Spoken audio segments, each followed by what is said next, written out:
Hello sir, नमस्कार। मेरा नाम है कुमार। आज बात करेंगे पेंशन के बारे में। जी हाँ, विधवा पेंशन, वृद्धा पेंशन और विकलांग पेंशन।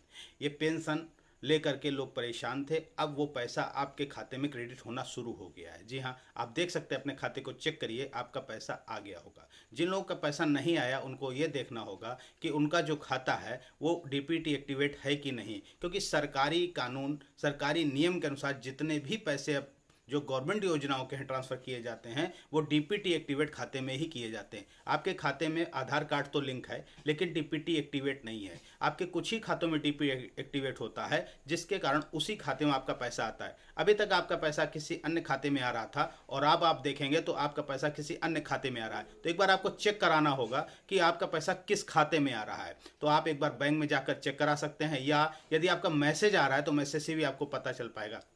सबसे पहले अपने बैंक में आपको मोबाइल अटैच कराना अनिवार्य होता है, जिससे मोबाइल का जो पैसा, मोबाइल में जो मैसेज आता है उससे वो पता चल जाए आपका पैसा आ रहा है। देखिए, अभी पिछले 3 महीने से आपका पैसा नहीं आया, चाहे विकलांग पेंशन हो, चाहे वृद्धावस्था पेंशन हो, चाहे विधवा पेंशन हो। ये 3 महीने से पैसा नहीं आ रहा था, लेकिन पीछे 24 तारीख से आपका पैसा आना शुरू हो गया है। और विधवा पेंशन को लेकर अगर बात करें तो स्टेटस दिख रहा है, वो जैसे ही उसको संस्था अप्रूव्ड करेगी आपका पैसा आपके खाते तक पहुंच जाएगा।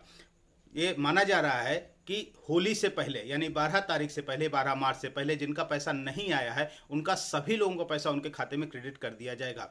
ये पेंशन का जो पैसा होता है ये लगभग इस समय 3,000 रुपये आएगा, जो मंथली के हिसाब से 1,000 रुपये महीने में दिया जाता है। 500 रुपये राज्य सरकार देती है और 500 रुपये केंद्र सरकार देती है। इनको मिला करके ये पेंशन आपको दी जाती है, जिससे कि अपना जीवन आप सुचारू रूप से चला सकें। हालांकि इसको बढ़ने के भी आसार हैं, आगे सरकार प्रयास कर रही है इस राशि को भी बढ़ाया जाए। पहले, बहुत समय पहले ये 200 रुपये हुआ करती थी, लेकिन बढ़ाते बढ़ाते अब इसको 1,000 कर दिया गया है।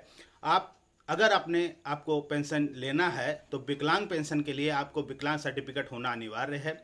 विधवा पेंशन के लिए आप जानते हैं जिनकी उम्र कम से कम 18 साल से कम नहीं होनी चाहिए, वही लोग इसमें अप्लाई कर सकते हैं।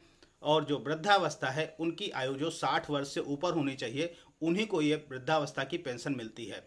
ऐसे पात्र लोग जो हैं वो अपने फॉर्म को भरें, ऑनलाइन भी भरा जाता है। अपने आसपास में सीएससी सेंटर होगा, वहाँ से जाकर भी अप्लाई करा सकते हैं और आपका पेंशन आना शुरू हो जाएगा। पहली बार आने में थोड़ी सी दिक्कत होती है, अगर ये कंटिन्यू शुरू हो जाएगा फिर आपको दिक्कत नहीं होगी। लेकिन अभी हाल में 3 माह से पैसा नहीं आया था, क्योंकि होली को देखते हुए सरकार भी इस पर ध्यान दे रही है और आपका पैसा आपके खाते तक भेजने का प्रयास कर रही है। ये पैसा आपके खाते तक पहुंच ही रहा होगा।